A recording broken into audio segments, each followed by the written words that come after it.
பல நூறு ஆண்டுகள் தொடர்ந்து சிறப்பாக எழுத வேண்டும் என்று என்னுடைய வாழ்த்துக்களையும் நன்றியையும் இந்த நேரத்தில் நான் சொல்ல ஆசைப்படுகிறேன். ஒன்றை சொல்லி நான் நிறைவு செய்கிறேன். ஒரே ஒரு சின்ன புள்ளி விவரம் மாத்திரம் தான். 2011 கணக்கெடுப்பின்படி இந்தியாவுடைய கல்வி சதவீதம் என்னவென்று சொன்னால் 74.4%. இந்தியாவுடைய கல்வி சதவீதம். அதே தமிழ்நாட்டுடைய கல்வி சதவீதம் என்னவென்று சொன்னால் 80.33%. இந்தியாவின் தரநிலையை விட தமிழ்நாட்டுடைய தரநிலை கல்வியில் அதிகம் இருக்கிறது என்று சொன்னால் அதனுடைய பின்புலத்திலே இருந்த நம்முடைய தலைவர்கள் நாம் சிந்தித்து பார்க்க வேண்டும். கர்ம வீரர் காமராஜர் எப்படிப்பட்டவர்? தன்னுடைய வாழ்க்கை முழுக்க இந்த ஏழை குழந்தையுடைய கல்விக்காக அரும்பாடுபட்ட ஒப்பற்ற ஒரு தலைவன் கர்ம வீரர் காமராஜர். பொது சொத்துக்களை எல்லாம் தன் சொத்துக்களாக பாவிக்கின்ற தமிழர்களுக்கு மத்தியிலே தன் சொத்தை கூட நாட்டுடைமையாக்குவதற்காக உழைத்த பச்சை தமிழன் கர்ம வீரர் காமராஜர். அதை நாம் சிந்தித்து பார்க்க வேண்டும். எல்லாரும் தலையில் இருக்கக்கூடிய அறிவை மட்டும் பார்த்தார்கள். ஆனால் கர்ம வீரர் காமராஜர் அடி வயிற்றிலே ஏழை குழந்தையுடைய வயிற்றிலே எரிந்திருக்கக்கூடிய பசியை பார்த்தார் அவர் கர்ம வீரர் காமராஜர். அப்படிப்பட்ட தியாகங்களை செய்த கல்வியுடைய விளைவாகத்தான் இன்றைக்கு தமிழ்நாடு மிகப்பெரிய சக்தியாக கல்வியிலே மிக முன்னுதாரணமான ஒரு மாநிலமாக நம்முடைய தமிழ்நாடு இருந்து கொண்டிருக்கிறது என்பதை சொல்லி அன்பிற்கினிய சான்றோர் பெருமக்களே, ஒரு வாசிப்பு சிந்தனையை தூண்டும், ஒரு வாசிப்பு சிந்தனையை எழுச்சி பெற செய்யும். சிந்தனைகள் தான் எண்ணங்களாகின்றன, எண்ணங்கள் தான் செயல்களாகின்றன, செயல்கள் தான் பழக்கமாகின்றன, பழக்கங்கள் தான் வழக்கமாகின்றன, வழக்கங்கள் தான் வாழ்க்கை ஆகின்றன. எனவே நாம் சிந்தித்து செயல்பட்டு நம்முடைய தருமபுரி மாத்திரமல்ல தமிழ்நாட்டிய முன்னுதாரணமாக நாம் முன்னேறி இருக்க வேண்டும் என்கிற இந்த நேரத்தில் சொல்லி வள்ளுவன் ஒன்றை சொல்லுகிறான். விலங்கோடு மக்கள் அணையர் இளங்குருவன் கற்றாரோடு யானை அவர் என்று சொல்லுகிறார். விலங்கில் இருந்து மனிதனை பிரித்து காட்டக்கூடிய சக்தி கல்விக்கு மாத்திரம்தான் இருக்கிறது. நான் ஒரு கணித ஆசிரியர், ஒன்றை சொல்லி நிறைவு செய்கிறேன். விலங்கு கூட்டல் கல்வி ஈக்குவல் டு மனிதன். விலங்கு கூட்டல் கல்வி ஈக்குவல் டு மனிதன். மனிதன் மைனஸ் கல்வி ஈக்குவல் டு விலங்கு. படிப்போம், வெற்றி பெறுவோம். தகவல் புத்தக பேரவையினுடைய நிகழ்விற்கு பாரதியும் பாரதிதாசனையும் அழைத்து வந்து நம்மிடம் காட்சிப்படுத்தினார். நன்றி. அடுத்ததாக பேரிடர் நிகழ்ந்தால் அவ்விடத்திலிருந்து பதற்றத்தோடு வேறிடம் விரைந்து செல்வோம் நாம். ஆனால் ஆபத்து நிகழும் இடத்தில் அழைத்தவுடன் பயணித்து மீட்பு பணிகளில் மின்னலாய் செயலாற்றிடம் தீயணைப்பு மற்றும் மீட்பு பணிகள் துறையின் மாவட்ட அலுவலர் செல்வி கோ அம்பிகா அவர்களை தலைமை உரையாற்ற மன்றம் அன்போடு அழைக்கிறது.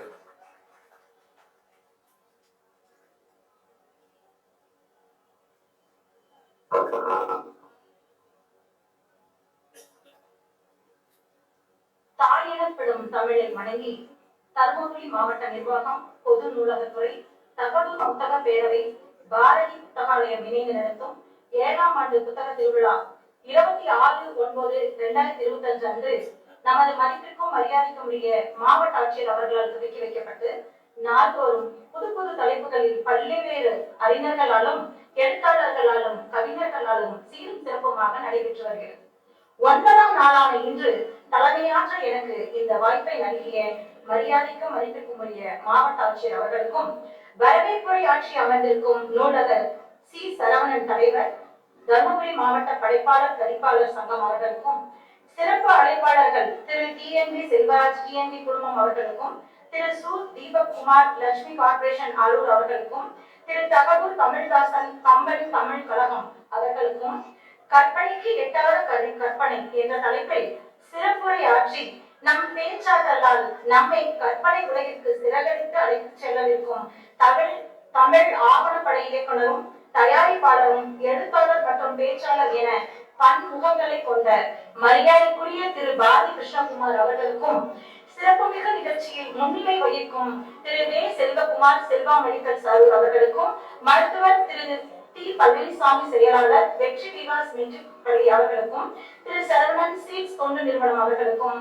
திரு வே தங்கராசு அருணா டெக்ஸ்டைல்ஸ் பாப்பிரெட்டிப்பட்டி அவர்களுக்கும், நன்றியுரை நவிழவிருக்கும் திரு மா அருள்குமார் வானவி மன்றம் அவர்களுக்கும், நிகழ்ச்சி ஒருங்கிணைப்பாளர் திரு மாரி கருணாநிதி திரைப்பட இயக்குனர் அவர்களுக்கும், சிறப்புமிகு நிகழ்வுக்கு மேலும் சிறப்பிக்க வந்திருக்கும் அன்பிற்கினிய தருமபுரி மாவட்டத்தின் பொதுமக்களுக்கும், வாசகர்களுக்கும், சிறார்களுக்கும், மாணவ கண்மணிகளுக்கும், பத்திரிகை நண்பர்களுக்கும் மற்றும் விடுபட்ட அனைவருக்கும் எனது பணிவான மாலை வணக்கங்களை தெரிவித்துக் கொள்கிறேன்.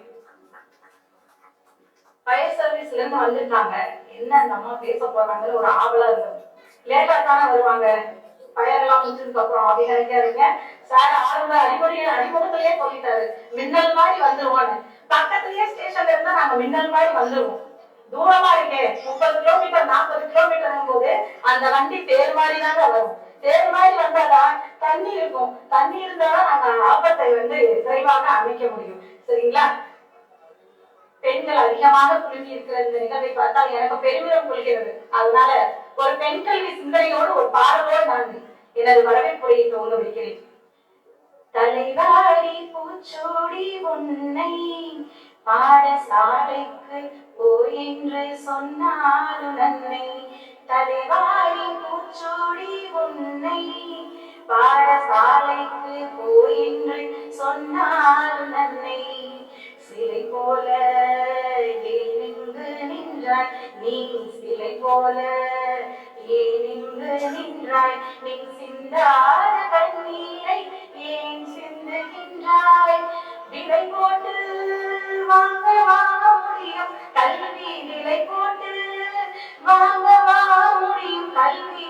வேலையோடு கற்று வருவதால் வழியும் மலை வாழையல்லவோ கல்வி. நீ வாயார உண்டு வாய்ப்போ என் புதல்வி, மலை வாழையல்லவோ கல்வி. நீ வாயார உண்டு வாய்ப்போ என் புதல்வி, தலைவாரி பூச்சூடி உன்னை பாடசாலைக்கு போய் என்று சொன்னார் நன்மை. தலைவாரி பூச்சூடி உன்னை படியாத பெண்ணாயிருந்தால் கேலி பண்ணுவார் உன்னை இவ்வூராக்குகிறார். படியாத பெண்ணாயிருந்தால் கேலி பண்ணுவார் உன்னை இவ்வூராக்குகிறார். கடிகாரமோடு முன்னோடு, கடிகாரமோடு முன்னோடு என் கண்ணல்ல அன்னை வீட்டு பெண்களோடு கடிதாயிருக்கும் இப்போது, கடிதாயிருக்கும் இப்போது. கல்வி கற்றிட கற்றிட தெரியும் அப்போது, கடிதாயிருக்கும் இப்போது. கல்வி கற்றிட கற்றிட தெரியும் இப்போது. கடல் சூழ்ந்த தமிழ்நாடு பெண் கல்வி பெண் கல்வி என்கின்றதன்போடு.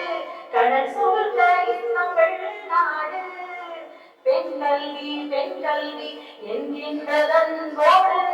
தலைவாரி பூச்சோடி உன்னை பாடசாலைக்கு போய் என்று சொன்னாலும் நன்மை. தலைவாரி பூச்சோடி உன்னை என்று புரட்சி கவிஞர் பாரதிதாசன் இசையமுதில் பெண் கல்வியின் முக்கியத்துவத்தையும் கல்வியின் இன்பத்தையும் நினைத்து படியுங்கள் என்று அழகாக கூறியுள்ளார். வாசிப்பு பற்றிய கவிதை ஒன்று உங்களுக்காக. வீட்டிற்கு வெளிச்சம் சாகரத்தின் ஊடே, வீட்டிற்கு வெளிச்சம் சாகரத்தின் ஊடே, அறிவிற்கு வெளிச்சம் நாம் வாசிக்கும் நூலே, அறிவிற்கு வெளிச்சம் நாம் வாசிக்கும் நூலே. வாசிக்காமல் யாருக்கும் வளர்வதில்லை அறிவு. இதனை கடைபிடிக்காமல் போனால் நம் வளர்ச்சிக்கே முடிவு. பொது அறிவு பெற்றிடவே எப்போதும் நீ வாசி, பொது அறிவு பெற்றிடவே எப்போதும் நீ வாசி. அறிவார்ந்த புத்தகங்கள் அனைத்துமே நீ நேசி. மாணவ பருவத்திலே பாட புத்தகங்களின் வாசிப்பு சதத்தினையும் தொட வைக்கும். வாசிப்பு பழக்கம் வாழ்க்கையில் சாதிக்கவும் வழிவகுக்கும். மாணவ பருவத்திலே பாட புத்தகங்களின் வாசிப்பு சதத்தினையும் தொட வைக்கும். வாசிப்பு பழக்கம் வாழ்க்கையில் சாதிக்கவும் வழிவகுக்கும். கற்பனை உலகினுக்கே நம்மை விட்டு செல்லும் புத்தகங்கள் நம் மூளைக்கும் சிறப்பு முளைக்கும் மூவுலகத்திற்கும் விட்டு செல்லும். இருந்த இடத்திலிருந்தே எல்லாம் அறிய கையடக்க நூலே போதும். கற்றறியும் பழக்கம் இருந்தால் சுடர்விடும் உன் அறிவு எப்போதும். நூலகங்கள் சென்று வர நாளும் நீ தவறிடாதே. நுண்மதி பெருக்கி வைக்கும் நூல்கள் கற்க மறந்திடாதே. உன்னை நீயே புதுப்பித்துக் கொள்ள நீயும் புத்தகம் வாசித்து பழகு. உன்னை புதுப்பிக்க புறந்தள்ளாது இந்த உலகு. உன்னை நீயே புதுப்பித்துக் கொள்ள நீயும் புத்தகம் வாசித்து பழகு. உன்னை புதுப்பிக்க புறந்தள்ளாது இந்த உலகு. வாசிப்பை நாளும் நேசிப்போம். நல்ல நூல் அனைத்தையுமே சுவாசிப்போம். அறிவாளியாக்கும் நல்ல நூல்களை வாசிப்போம். அனைவர் மதித்திட உயர்வோம் என்ற கவிதை வாசிப்பின் மகத்துவத்தை உணர்த்துகிறது. புத்தக வாசிப்பு என்பது ஒரு கலை. அந்த கலைக்குள் நாம் உள்ளே சென்றால் மட்டும்தான் நமக்குள் பல்வேறு மாற்றங்களை உணர முடியும். அதனால்தான் நம்மை ஏற்றால் ஏமாற்றாத ஒரு மிகச்சிறந்த ஒரு நண்பன் உண்டென்றால் அது புத்தகம் என்பார்கள். அதனால்தான் நம்மை ஏமாற்றாத மிகச்சிறந்த ஒரு நண்பன், நன்றின்னு சொல்லிக்கங்க, நன்றி உண்டென்றால் அது ஒரு மிகச்சிறந்த புத்தகம் என்பார்கள். எனவேதான் புத்தகம் கூறுகிறது, என்னை தலை குனிந்து படித்துப்பார், உன்னை தலை நிமிர செய்து தலை வணங்க வைக்கிறேன் என்கிறது. எனவேதான் புத்தகம் கூறுகிறது, என்னை தலை குனிந்து படித்துப்பார், உன்னை தலை நிமிர செய்கிறேன் என்கிறது. புத்தகங்கள் வாசிப்பதை உயிர் தூளனாக ஏற்றுக்கொண்டவர்கள் பலரும் இன்று புகழின் உச்சியில் அமர்ந்திருக்கிறார்கள். பல சாதனையாளர்களாக, சில புரட்சியாளராக மாறியிருக்கிறார்கள். மகாத்மா காந்தி ஒவ்வொரு மேதைகளா பார்ப்போம். நமக்கு தெரிஞ்சது எத்தனையோ பேர் இருக்காங்க. எனக்கு இந்த குறுகிய நேரத்துல என்னால் என்ன சொல்ல முடியுதோ ஒரு சிலர் மட்டும் இங்க நான் குறிப்பிட விரும்புகிறேன். மகாத்மா காந்தி இயற்பிலேயே கூச்ச சுபாவமுடையவர். ஆனால் அவரது வாழ்க்கையின் தொடக்கம் அவர் ஏற்றுக்கொண்ட வழக்கறிஞர் தொழிலோ பேச்சையே மூலமாக கொண்டது. மகாத்மா காந்தி இயற்பிலேயே கூச்ச சுபாவமுடையவர். ஆனால் அவர் வழக்கறிஞர் தொழிலை வைத்திருந்தார். தனது இயல்பான கூச்ச சுபாவத்தை பின்னுக்கு தள்ளி வெற்றி பேச்சாளராக அவரை மாற்றியது புத்தகங்கள் தான். அந்த கூச்ச சுபாவத்தை பின்னுக்கு தள்ளி அவரை ஒரு வெற்றி பேச்சாளராக மாற்றியது புத்தகங்கள் தான்.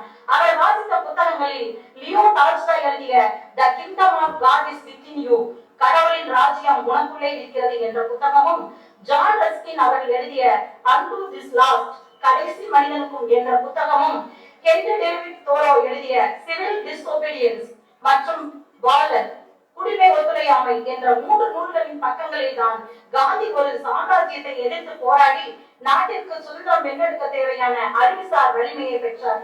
இவர் இளம் வழக்கறிஞராக இருந்து தேச தந்தையாக மாறியதற்கு புத்தகங்கள் பெரிய பங்களிப்பை அவருக்கு வழங்கியதோடு உண்மை, அதாவது சத்தியாகிரகம், அகிம்சை, சுயாட்சி உள்ளிட்ட அவரது தத்துவங்களை வடிவமைப்பதில் பெரும் பங்களிப்பாக உதவியது அவருக்கு விளங்கியது புத்தகங்களே. அடிமைகளின் சூரியன் என்று போற்றப்பட்ட ஆபிரகாம் லிங்கன் புத்தகங்கள் படித்தே உயர்ந்தவர். இது எல்லாமே வரலாற்று சான்று. ஏதோ வந்தாங்க ஒரு 5 நிமிஷம் பேசுறதுக்காக பேசுறாங்க அப்படின்னு ஒருவரும் நினைக்க வேண்டாம். தயவு செய்து ஏதோ வந்தாங்கன்னெல்லாம் வந்து ஒரு 5 நிமிஷம் பேசுறாங்கன்னு நினைக்காதீர்கள். இது அனைத்தும் வரலாற்று சுவடுகள். அடிமைகளின் சூரியன் என்று போற்றப்பட்ட ஆபிரகாம் லிங்கன் புத்தகங்கள் படித்தே உயர்ந்தவர். ஜார்ஜ் வாஷிங்டன் வரலாறு என்ற புத்தகத்தை இரவல் வாங்கி படித்தவருக்கு அமெரிக்காவின் குடியரசுத் தலைவராக ஆக வேண்டும் என்ற ஆசை ஏற்பட அதுவே பின்னாளில் அமெரிக்க வரலாறாக மாறியது. 20 ஆண்டுகள் லண்டன் நூலகத்தில் அரிய நூல்களை படித்து ஆய்வு செய்த கார்ல் மார்க்ஸ் உலகின் பொது உடைமை தந்தையாக திகழ்ந்தார். இந்தியாவின் முதல் பிரதமராக இருந்த ஜவஹர்லால் நேரு அவர்கள், நான் மறைந்த பின் உடல் மீது மலர் மாலைகள் வைக்க வேண்டாம், என் மடி மீது புத்தகங்களை பரப்புங்கள் என்று கேட்டுக்கொண்டார்கள். ஒருவரை முன்னாள் குடியரசுத் தலைவர் திரு டாக்டர் எஸ் ராதாகிருஷ்ணன் அவர்கள் மாஸ்கோ நகருக்கு சென்றிருந்தார். தங்கும் விடுதியில் 2 அறைகள் போயினார். முதலில் அதிகாரிகளுக்கு ஒன்றும் புரியவில்லை.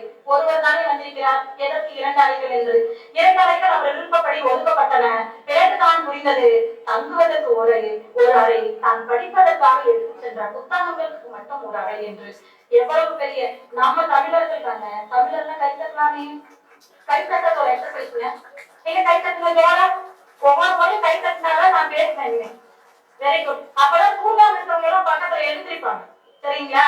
இப்பயும் உங்கேயே உட்காந்துட்டு வீட்டுல என்ன நடக்குதுன்னு தெரியல, இந்த சீரியல் முடிஞ்சிருக்குமே அப்படின்றவங்க எல்லாம் பக்கத்துல கை தட்டி என்ன செய்யணும்? எழுப்பி விடணும். காஞ்சிபுரத்திலிருந்து முதுகலை பட்டதாரியான ஒரு இளைஞன் சென்னை நோக்கி சென்றார். நான் தானே டெய்லி போயிட்டு இருக்கிறேன் அப்படின்றீங்களா? காஞ்சிபுரத்திலிருந்து முதுகலை பட்டதாரியான ஒரு இளைஞன் சென்னை நோக்கி சென்றார். முடிவில் தமிழகத்தின் முதல்வராக திரும்பினார். அவர் யார் தெரியுமா? பேரறிஞர் அண்ணா என்று புகழ்வார்கள். அவர் சென்னை கன்னிமாரா நூலகத்தில் பெரும்பாலான புத்தகங்களை வாசித்தவர்.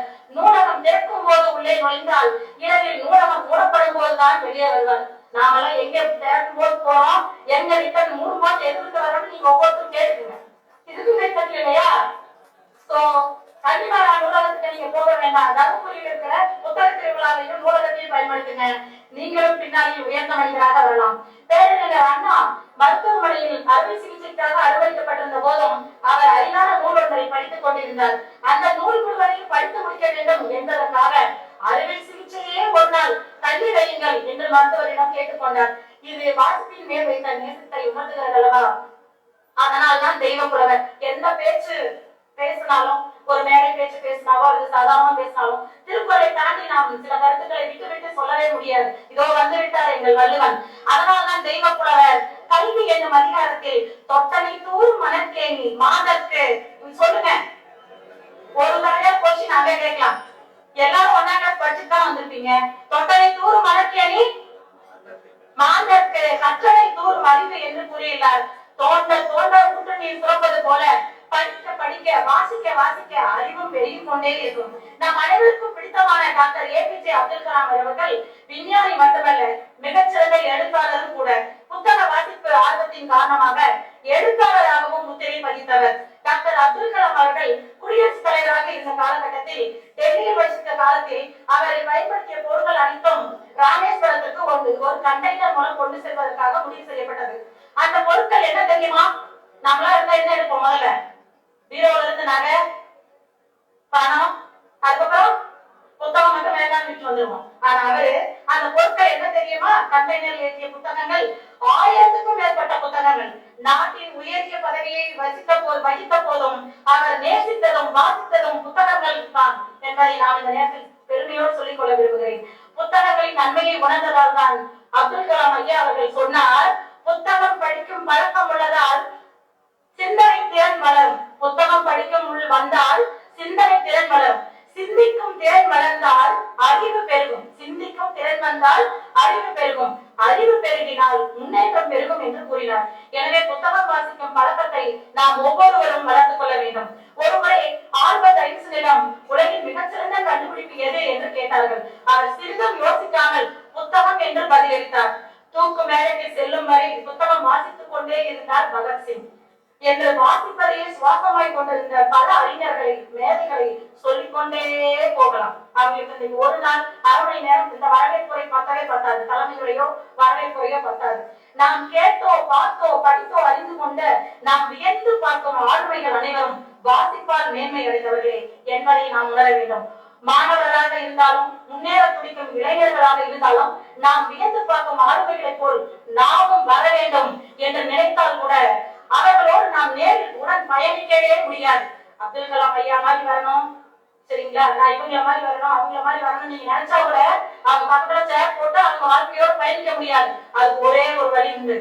ஆனால் அவர்களது சிந்தனைகள், அனுபவங்கள், அவர்களது வெற்றி தோல்விகள், வழிகாட்டுதல்கள் அனைத்தும் அவர்கள் எழுதிய புத்தகங்கள் வாயிலாக நாம் அவர்களோடு பயணிக்க இயலும். ஒரு நூலகம்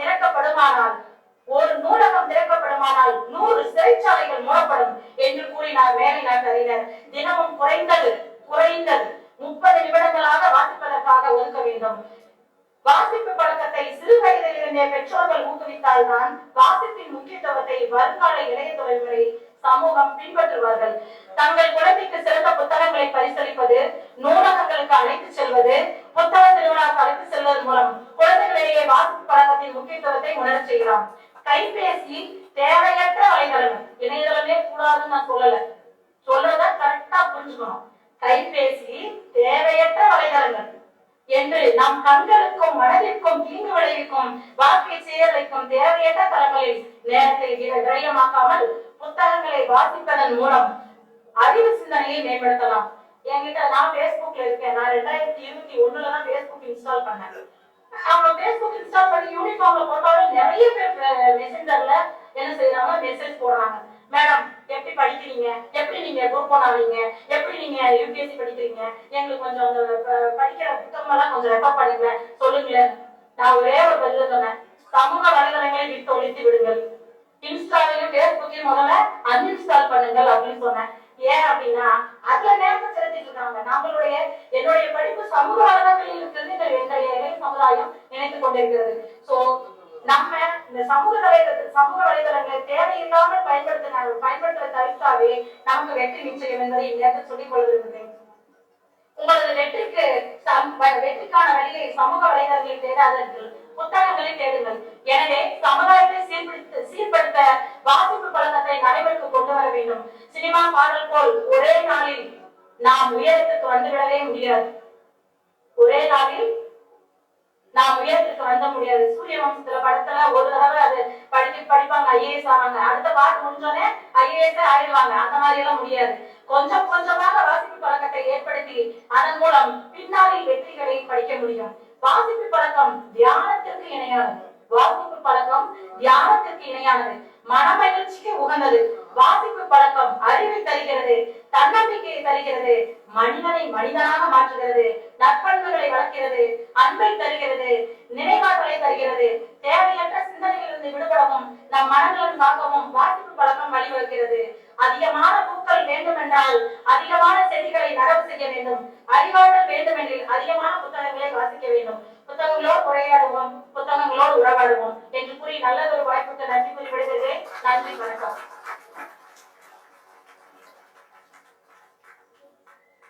தலைமைக்கே உரிய தனித்துவமான பேச்சு, இதுதான் தர்மபுரி புத்தக பேரவை திருவிழாவின் மகத்துவம். காக்கிக்குள் ஒரு கவிதை, கடமைக்குள் ஒரு பாடல் என பண்பான பேச்சை பாராட்டுகிறது அரங்கம்.